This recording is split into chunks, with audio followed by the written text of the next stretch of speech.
Olá, boa noite. Ministra Maria Elizabeth Rocha toma posse como presidente do Superior Tribunal Militar, a primeira mulher da história a assumir o cargo. No STF, o presidente Luiz Roberto Barroso destaca ações da Suprema Corte em defesa dos direitos da mulher. Supremo conclui julgamento que amplia o foro privilegiado nos casos de crimes cometidos no cargo, mesmo após a saída da função. Primeira turma do Supremo aceita a denúncia da Procuradoria-Geral da República contra 2 deputados federais do PL e um ex-deputado do partido. Ministério Público Federal e Caixa Econômica fazem acordo para que o banco resolva irregularidades em contratos de crédito e cheque especial. E o Supremo Tribunal Federal retoma o julgamento da ação que discute critérios para esterilização voluntária. O Jornal da Justiça desta quarta-feira, 12 de março, começa agora.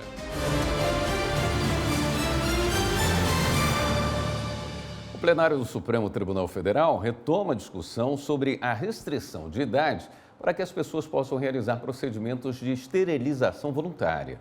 Reportagem de Marta Ferreira. As laqueaduras e vasectomias são procedimentos cirúrgicos de esterilização que funcionam como métodos contraceptivos.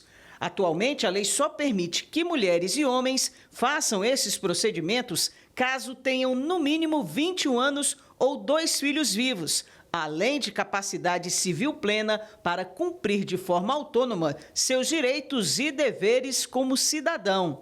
O Partido Socialista Brasileiro, autor da ação, questiona as exigências previstas na legislação e pede a retirada da obrigatoriedade de a pessoa já ter filhos e a redução da idade mínima para 18 anos. A alegação é que essas exigências violariam a autonomia e a liberdade da mulher quanto a seus direitos reprodutivos. A questão foi levada para ser discutida pelo plenário. O ministro Nunes Marques, relator, e o ministro Flávio Dino entendem que os critérios necessários são 18 anos e 2 filhos. Já para o ministro Cristiano Zanin, a exigência de capacidade civil plena, ou seja, a maioridade, já é suficiente. Entendo que as demais limitações vão além do que prevê o próprio artigo 226, parágrafo 7º, e, portanto, são incompatíveis com o texto constitucional. Por essa razão, pedindo vênia ao eminente relator, ministro Nunes Marques, eu estou, e também ao ministro Flávio Dino, que o acompanhou, eu estou julgando procedente a presente ação direta de inconstitucionalidade, declarando a inconstitucionalidade parcial, com redução de texto, do inciso 1 do artigo 10 da Lei 9.663, de 96, para suprimir a expressão e maiores de 21 anos de idade ou, pelo menos, com 2 filhos vivos. O julgamento foi suspenso e será retomado amanhã com o voto dos demais ministros.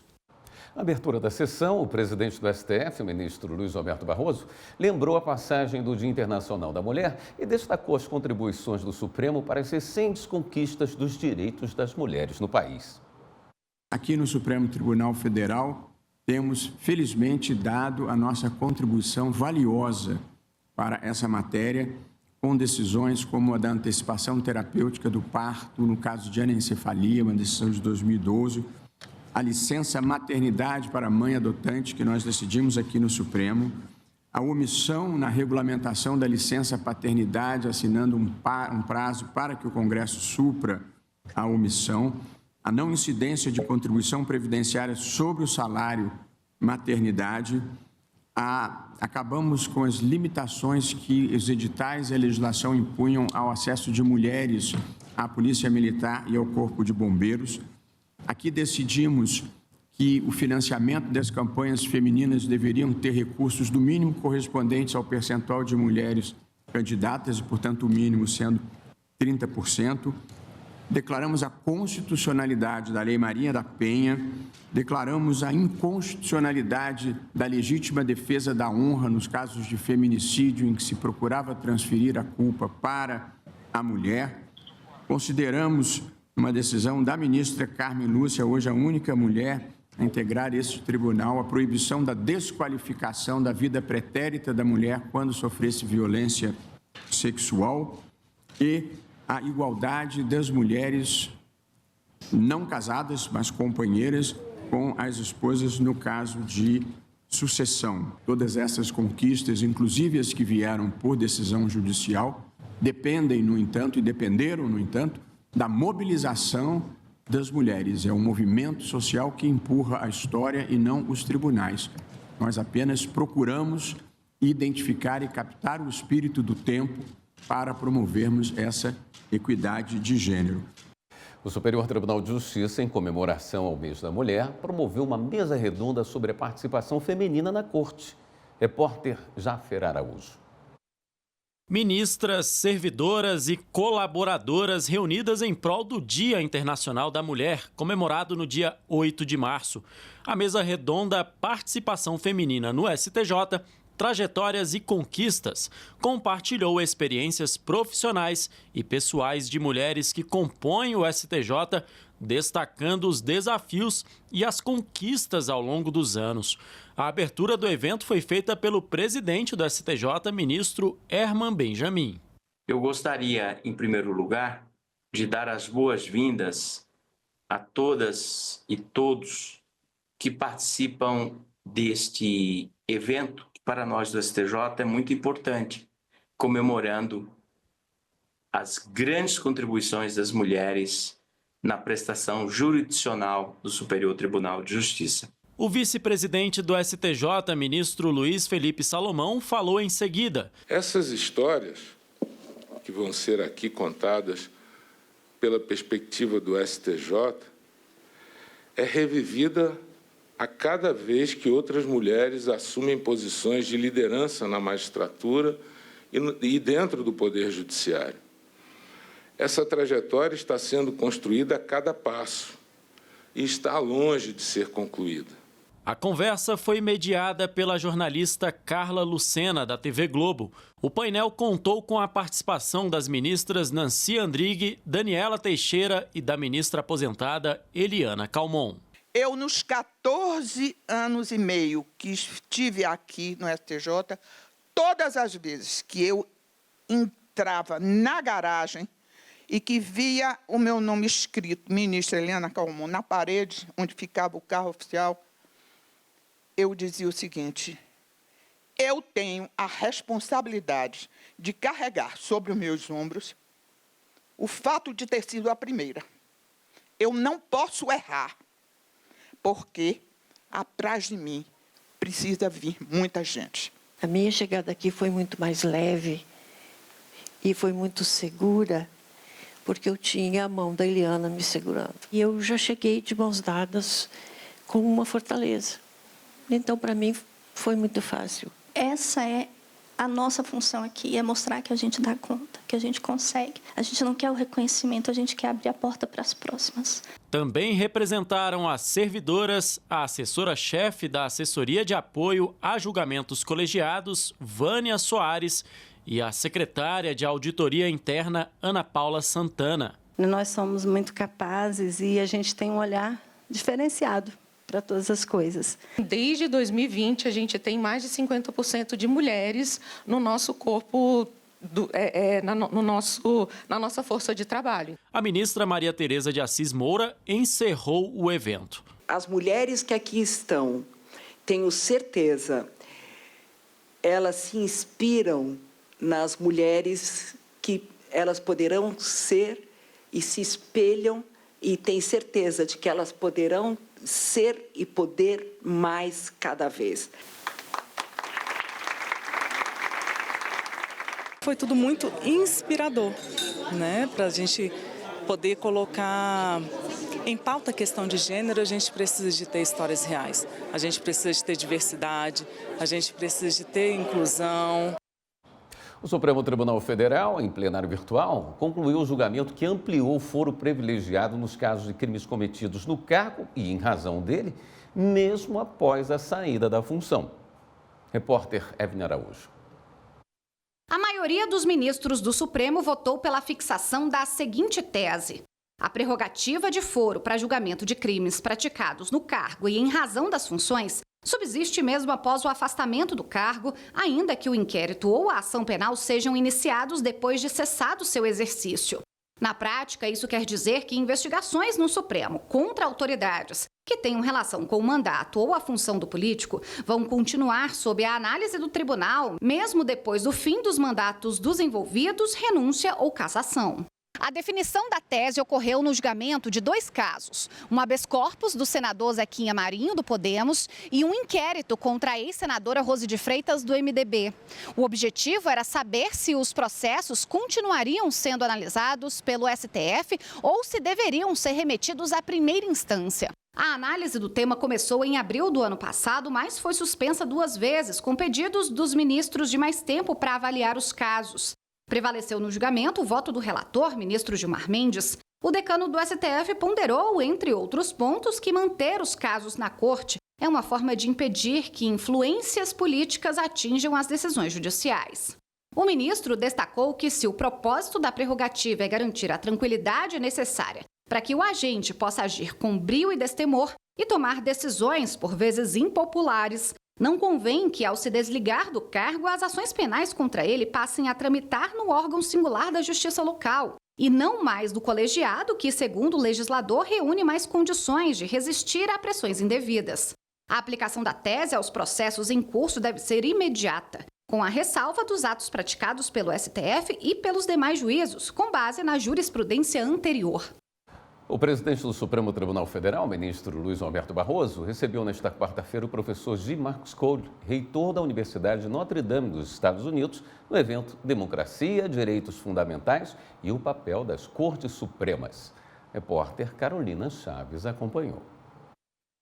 O professor Cole já conduziu entrevistas com diversos juízes de cortes supremas ao redor do mundo. No bate-papo de hoje no STF, em inglês, com tradução simultânea, o bloqueio da Rede X, antigo Twitter, e a discussão sobre a legalização da maconha no Brasil. Barroso respondeu que é preciso resolver um problema do tráfico que vitimiza os usuários de drogas, que na maioria das vezes são jovens, negros e pobres. Ele acredita que a proibição da droga fortalece o crime organizado. Quanto à proibição da plataforma X no Brasil, o presidente do STF afirmou que o bloqueio se fez necessário porque a plataforma tentou funcionar de forma ilegal no país. My very last question. Barroso também respondeu sobre a efetividade das decisões do tribunal na vida dos brasileiros, como, por exemplo, a possibilidade do casamento entre pessoas do mesmo sexo, assim como as ações afirmativas para mulheres sem a atuação do judiciário. Ele lembrou que a Justiça decidiu que 30% do fundo eleitoral seriam voltados para mulheres, assim como garantiu proteção específica aos indígenas e meio ambiente. Invasion of indigenous lands in Brazil. Ao final, Barroso presenteou o professor americano com a Constituição brasileira, traduzida em inglês. O Tribunal Superior Eleitoral confirmou os mandatos de 2 políticos baianos. Os julgamentos foram em sessão plenária. Repórter Evelyn Araújo acompanhou e traz os detalhes. No primeiro caso, o plenário do TSE confirmou o registro de candidatura de Jânio Natal, reeleito prefeito de Porto Seguro nas eleições de 2024. O político já havia sido eleito para o cargo em 2 cidades baianas. No entanto, em 2016, renunciou antes de tomar posse. A controvérsia envolveu a suposta configuração do 3º mandato consecutivo dele. A maioria do colegiado acompanhou o voto do relator, ministro Antônio Carlos Ferreira, de que, ao não ser diplomado, o mandato não pode ser computado na regra. O mandato, para fins de inelegibilidade, pressupõe o efetivo exercício do cargo, não bastando a mera diplomação, e o candidato não chegou a exercer o cargo. Quanto à alegação de que as transferências de domicílio e a renúncia caracterizariam manobra para a perpetuação do grupo familiar no poder, ressalto que, embora os recorrentes atribuam ao recorrido a intenção deliberada de artificializar a eleição de seu irmão e esquivar-se das hipóteses constitucionais de inelegibilidade, tal conclusão situa-se mais no campo das presunções do que na realidade objetiva dos autos. No segundo julgamento, o plenário do TSE confirmou o mandato de Ana Sheila Lemos Andrade, reeleita prefeita de Vitória da Conquista também nas eleições de 2024. Por unanimidade, o colegiado afastou a suposta alegação de inelegibilidade reflexa de parentesco e descaracterizou o exercício de um terceiro mandato consecutivo do mesmo grupo familiar no cargo. Ana Sheila é filha de Irma Lemos, que foi vice-prefeita de Vitória da Conquista antes dela. Irma ocupou a chefia do Executivo Municipal por 13 dias, em substituição ao prefeito, afastado por problemas de saúde. Isso ocorreu antes de Ana Sheila ser eleita por 2 vezes ao cargo. O ministro Ramos Tavares considerou que, no caso específico, não houve um terceiro mandato consecutivo do grupo familiar, já que a mãe de Ana Sheila apenas substituiu o prefeito por um período, enquanto o gestor estava afastado. A compreensão do tribunal é no sentido de que nem toda substituição configura efetivo exercício de mandato, especialmente, estamos falando aqui, para fins de inelegibilidade. Ressalta-se ainda que o prefeito, que foi substituído pela vice-prefeita, mãe da candidata à hora gravada, afastou-se do cargo em afastamento que é, no meu modo de ver, juridicamente considerado como provisório. Daqui a pouco, o Ministério Público Federal e Caixa Econômica fazem acordo para que o banco resolva as irregularidades em contratos de cheque e cheque especial. E ainda hoje, a posse da primeira mulher como presidente do Superior Tribunal Militar. Nós voltamos em instantes.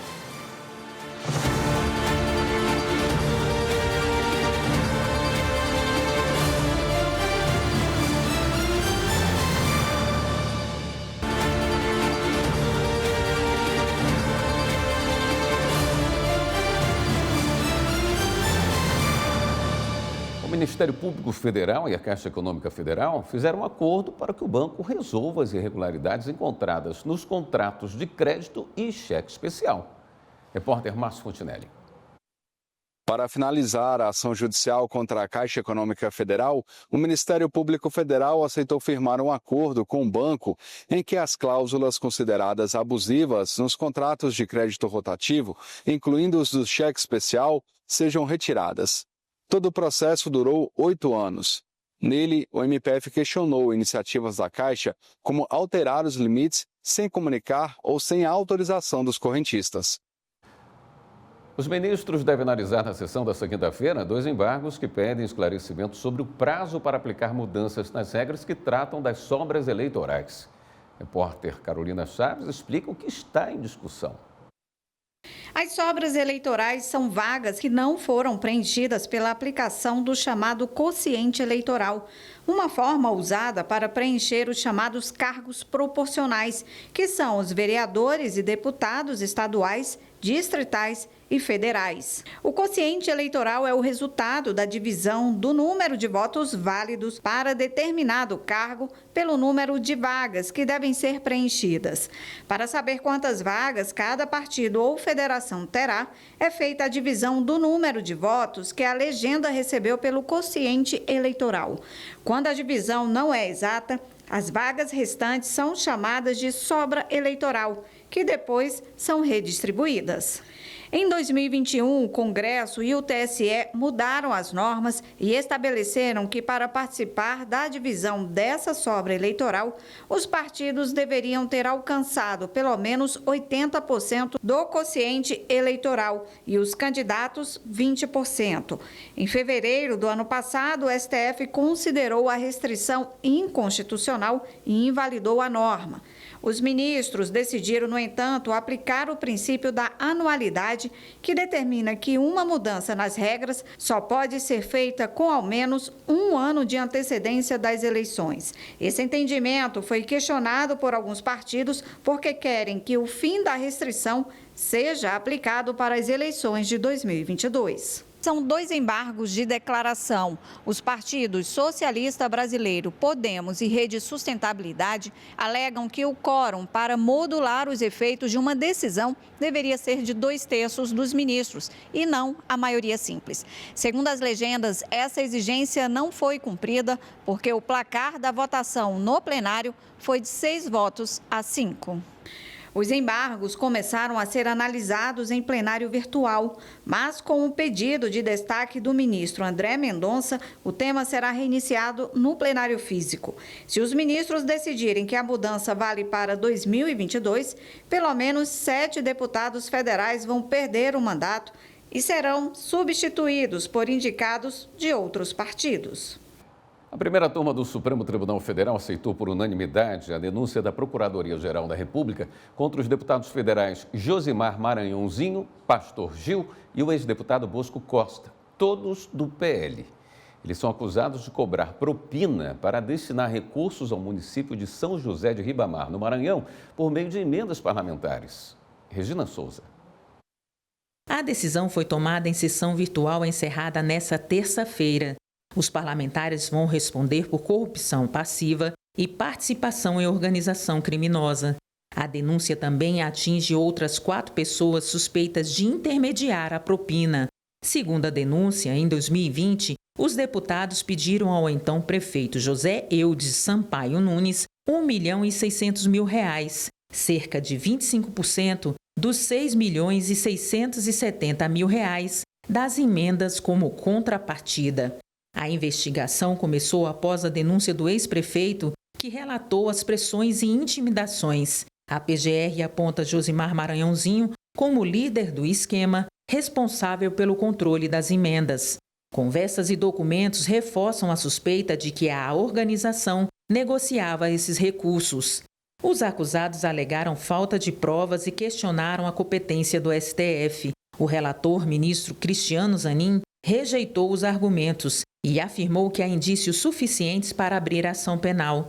Ele destacou que, nesta fase, não é necessária prova completa, apenas fundada suspeita e indícios materiais. Com a abertura da ação penal, os acusados se tornam réus. O processo seguirá com coleta de provas e depoimentos antes da decisão final da primeira turma. Em Mato Grosso, pretendentes à adoção visitaram a Casa Lar, em Várzea Grande, como parte do curso preparatório oferecido pela Associação Mato Grossense de Pesquisa e Apoio à Adoção, a Ampara. A associação tem uma parceria com a Comissão Judiciária de Adoção do Tribunal de Justiça do Estado. Acompanhe a reportagem de Eli Cristina Azevedo.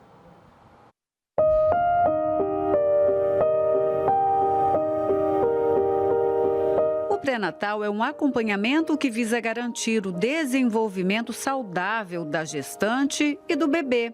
E no processo de adoção, essa etapa também existe. Estes pretendentes à adoção, por exemplo, foram nesta Casa Lar em Várzea Grande. Nós estamos aqui na Casa Lar acompanhando os pretendentes que deste curso participaram, intitulado como Pré-natal da Adoção. Ele traz informações aí a respeito do mundo da adoção, desde assuntos psicológicos, sociais, jurídicos que permeiam a temática da adoção. O curso ele é fundamental para que as famílias que estejam com a aptidão, com o desejo de adotar uma criança, possam conhecer todo o processo. Então a Ampara é uma parceira da SEJA, das varas da infância, e vem prestando com excelência esse serviço. Durante a visita, os pretendentes puderam interagir com as crianças por meio de atividades com brincadeiras e dinâmicas em grupo. E a gente vê a importância da gente ter toda a estrutura física, emocional e também estrutura familiar. Não só nossa, mas também dos nossos parentes, avós, tios, amigos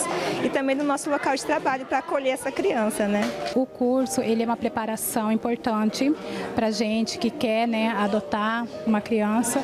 E a adoção para mim é um gesto de amor. Eu quero realizar muito esse sonho, esse desejo de ser mãe. Atualmente, Várzea Grande tem 4 casas-lares com 30 crianças e adolescentes na faixa etária de 0 a 17 anos, 6 aptas à adoção. O João é irmão de um casal de gêmeos adotivos, hoje já adultos. Um dos motivos que o incentivaram a adotar. Minha mãe adotou há 32 anos, hoje eu tenho 2 filhos, e nosso desejo é uma menina. Esse curso ele faz parte de todo o processo de adoção, que acho que é extremamente importante, simplesmente para mostrar e conscientizar também a nós, para mostrar realmente que é um processo sério, não é brincadeira, E isso vai amadurecendo durante, a gente fala, gestação, para a gente receber o nosso futuro filho, né? Os interessados no curso, presencial ou online, devem se inscrever pelo site www.ampara.org.br. Daqui a pouco, Justiça do Rio de Janeiro afasta o subsecretário de Administração Penitenciária por suspeita de corrupção. E Polícia Federal faz operação nacional de combate ao abuso sexual de crianças e adolescentes. Nós voltamos já.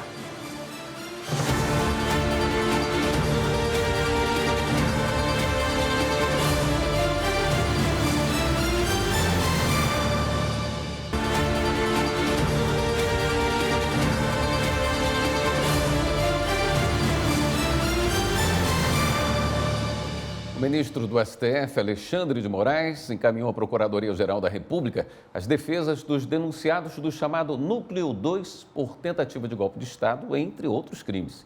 São eles Fernando de Souza Oliveira, ex-secretário executivo de Segurança Pública do Distrito Federal, Felipe Martins, assessor de Assuntos Internacionais no governo Bolsonaro, Coronel do Exército Marcelo Câmara, Marília Ferreira de Alencar, ex-subsecretária de Inteligência do DF, General Mário Fernandes e Silvinei Vasques, ex-diretor da Polícia Rodoviária Federal. A PGR tem 5 dias para se manifestar.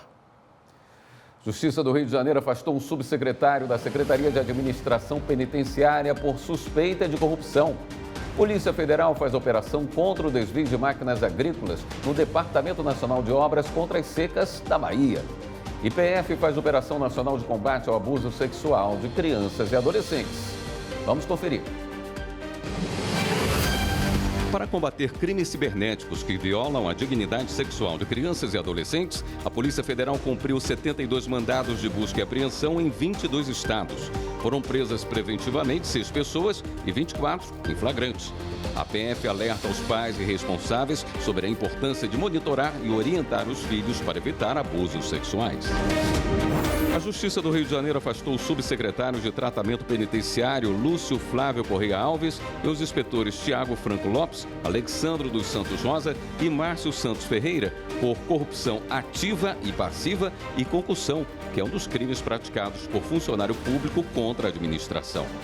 A decisão atende ao pedido do Ministério Público, que investiga a denúncia de um preso do complexo prisional de Bangu que estava sendo coagido e pressionado a pagar propina para conseguir laudos médicos e ser beneficiado com a prisão domiciliar.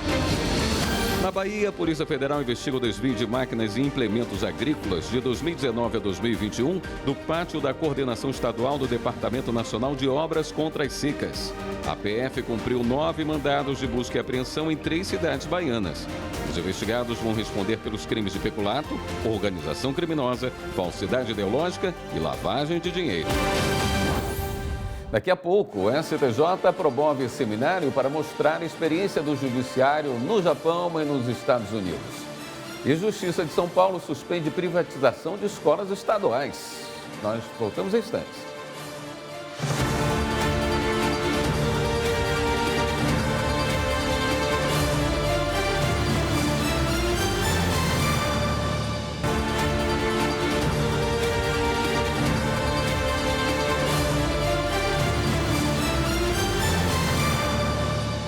O seminário no STJ discutiu o papel dos amigos da corte, os chamados amicus curiae, no Brasil, Estados Unidos e Japão.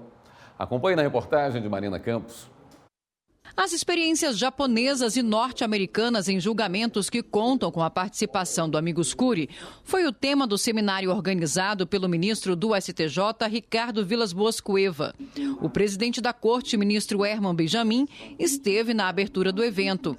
Ele ressaltou a relevância do debate e fez um alerta sobre possíveis distorções deste instrumento. É dever do juiz assegurar, aspas, a paridade de tratamento entre as partes. É importante que o amicus curiae não se transforme em um instrumento ou uma via de desequilíbrio do contraditório. O amicus curiae ou amigos da corte está previsto no artigo 138 do Código de Processo Civil Brasileiro. Ele permite a participação de terceiros que podem contribuir no julgamento de um processo judicial, mesmo que não seja parte dele. Pode ser uma pessoa física ou uma entidade especializada. A participação é admitida pelo juiz responsável pelo caso. O ministro Ricardo Vilas Boas Cueva destacou que a troca de experiências contribui para o aperfeiçoamento da aplicação do amicus curiae nos tribunais brasileiros. Enriquece muito a aplicação prática desse instituto no Brasil, que já tem tido aqui no STJ uma grande aplicação, sobretudo no julgamento dos recursos repetitivos, e que esses amigos sejam amigos da corte e não amigos das partes. Professores da Universidade de Keio, no Japão, apresentaram casos julgados no país com a participação do amicus curiae. Lá, o uso é mais restrito do que nos Estados Unidos. A participação do amicus curiae no direito norte-americano, creio que seja mais sedimentada, né? Então, nesse sentido, as conversas do direito norte-americano com o direito brasileiro têm se intensificado mais ao longo das últimas décadas, de forma que há pontos muito semelhantes no direito norte-americano, da participação do amicus curiae em questões mais complexas, em questões mais delicadas, que é já uma tradição no direito norte-americano. Isso tem se tornado no Brasil também uma realidade. Nós temos especificamente nesse tema do amicus curiae, que é um tema muito em voga aqui no Brasil, principalmente a partir do CPC de 2015, uma ampliação da utilização.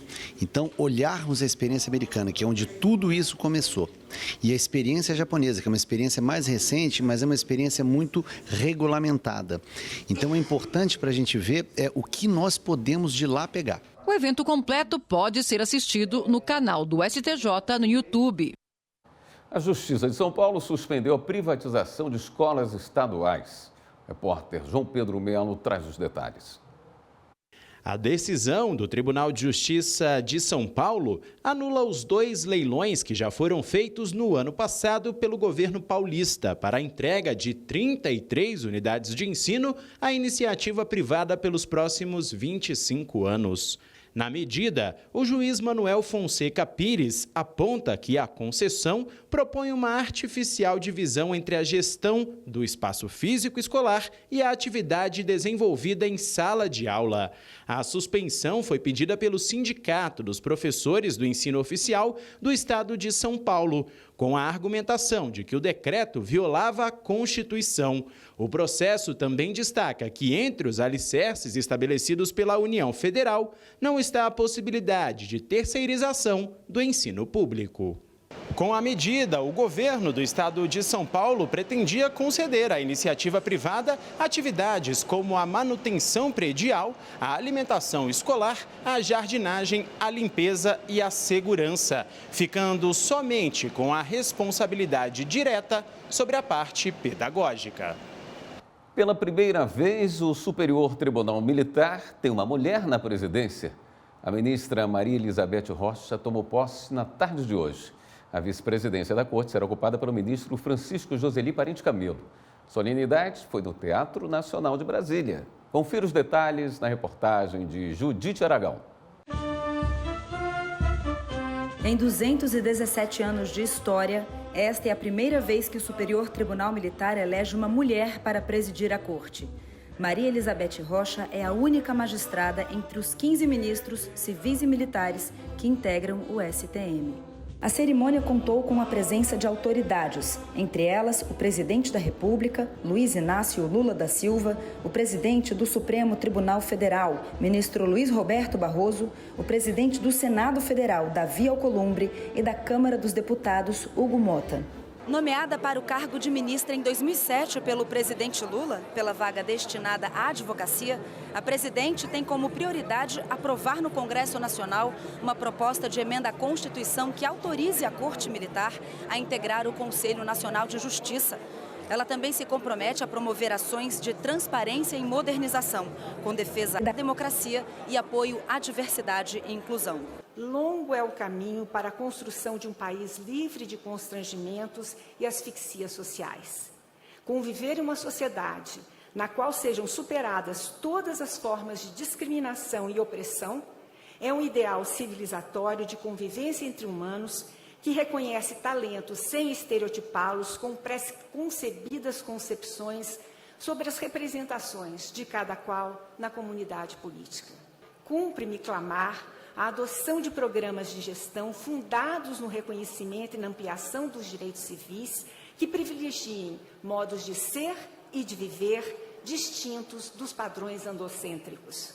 Eu não tenho dúvidas de que o ideário feminista se imbrica com o humanista, quando buscam edificar um mundo sem constrangimentos.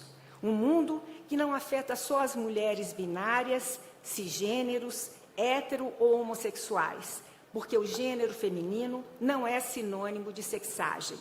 Ele diz respeito aos papéis historicamente construídos e suas violências específicas. É este o projeto que buscarei implementar frente à presidência do Superior Tribunal Militar, o qual se fundará sobre 3 pilares: transparência, reconhecimento identitário e defesa do Estado Democrático de Direito.